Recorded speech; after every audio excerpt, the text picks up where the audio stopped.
बिहार के अंदर एक छोटा सा गांव था, लोहा टोला।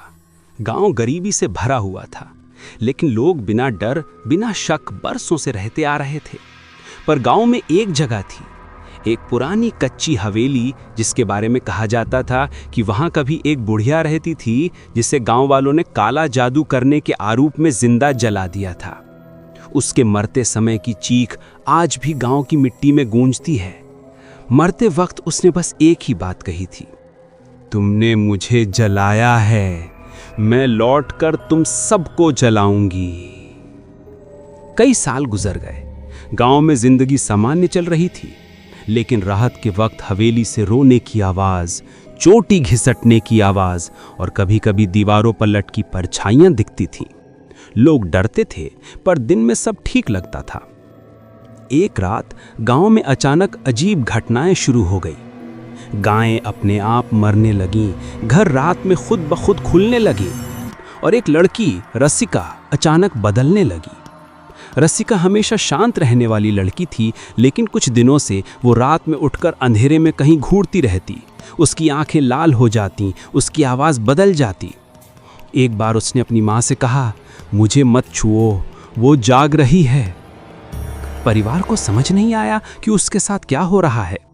गांव के बूढ़े लोग समझ गए कि वो बुढ़िया वाली आत्मा वापस आ गई है और किसी को पकड़ चुकी है। फिर एक रात रसिका अचानक गायब हुई। सुबह उसकी लाश नहीं मिली, मिली सिर्फ उसकी चोटी जली हुई हवेली के दरवाजे पर। पूरा गांव दहशत से भर गया। उस रात गांव में बिजली चली गई, हर घर के बाहर कोई लंबी आकृति चलती दिखती, दरवाजों पर खरोंचे पड़ रही थीं और पीपल के पेड़ से आवाज आई, मैं लौट आई हूं। गांव के 23 लोग उस रात मारे गए। किसी का गला टूटा हुआ, किसी को बालों से घसीटकर पेड़ पर लटका दिया गया, किसी को अधजला छोड़ दिया गया। सरकार ने गांव को डेड एरिया घोषित कर दिया। बचे हुए गांव वाले दूसरे गांव में भाग गए। लोहा टोला पूरी तरह खाली हो गया। यहीं खत्म नहीं हुआ, यहीं से पार्ट 2 शुरू होता है।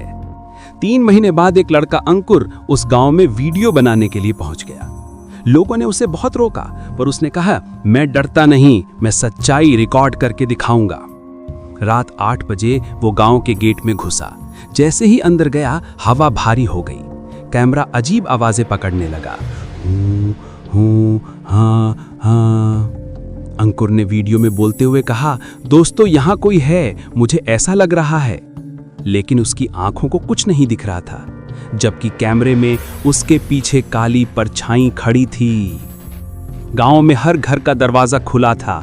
अंदर से धीमी हंसी आ रही थी, जैसे कोई दीवारों के अंदर घुसा हो। एक दीवार पर अंकुर ने टॉर्च मारी तो उभरा हुआ चेहरा दिखाई दिया, जल चुका, सड़ा हुआ, लंबी चोटी और स्याह आंखें। दीवार ने दबे स्वर में कहा, बूढ़िया। अंकुर घर से भागा और एक बड़े टूटे घर में पहुंचा, जहां दीपक और रसिका रहते थे। टेबल पर एक जली हुई डायरी थी। अंकुर ने पढ़ा, बूढ़िया वापस आ गई है, वो रात में मेरे अंदर आ जाती है। अचानक पीछे से दौड़ती आवाजें आने लगी। अंकुर बाहर भागा और सड़क पर पहुंचा। उसने कैमरा पीछे किया, वहां कोई नहीं था, पर स्क्रीन में दिख रहा था एक लंबी पतली गर्दन टोटी परछाई जो उसके पीछे खड़ी थी, हाथ फैलाए हंसते हुए। अंकुर चीखा, ये क्या है? परछाई उसके ऊपर कूद पड़ी। उसने अंकुर का गला ऐसे दबाया जैसे कागज मोड़ रहा हो। कैमरा जमीन पर गिरा, पर रिकॉर्डिंग चलती रही। अंकुर की आखिरी आवाज थी, ये इंसान नहीं है। फिर चर्र, उसकी गर्दन टूटने की आवाज आई और उसे घसीटकर अंधेरे में गायब कर दिया गया। कुछ पलों बाद कैमरे के सामने मुड़े तोड़े पैर दिखे, कोई झुका, लंबे बाल कैमरे पर लटके, और वो बूढ़ी आवाज आई, मेरी डायरी पढ़ता है, मेरे गांव में आता है, अब तू भी मेरा। फिर स्क्रीन काली हो गई।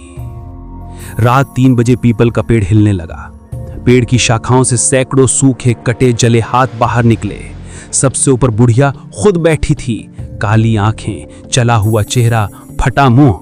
वो चिल्लाई, जो मेरे गांव में आएगा उसकी आत्मा मेरी होगी। 3 दिन बाद पुलिस को सिर्फ अंकुर का कैमरा मिला। उसका शरीर कभी नहीं मिला। अंतिम रिकॉर्डिंग में बुढ़िया कैमरे के बिल्कुल पास झुककर कहती है, अब अगला नंबर जो भी ये वीडियो देख रहा है। और वीडियो कट जाता है। लोग कहते हैं कि रात 3 बजे पेड़ के ऊपर एक नई लाश लटकी दिखती है। वो अंकुर की है। लोहा टोला आज भी खाली है, लेकिन रात 3 बजे वहां जली हुई बदबू, बच्चों की चीखें और चोटियां घिसकने की आवाजें सुनाई देती हैं। गांव के लोग कहते हैं बुढ़िया अब भी जिंदा है और उसका इंतजार खत्म नहीं हुआ।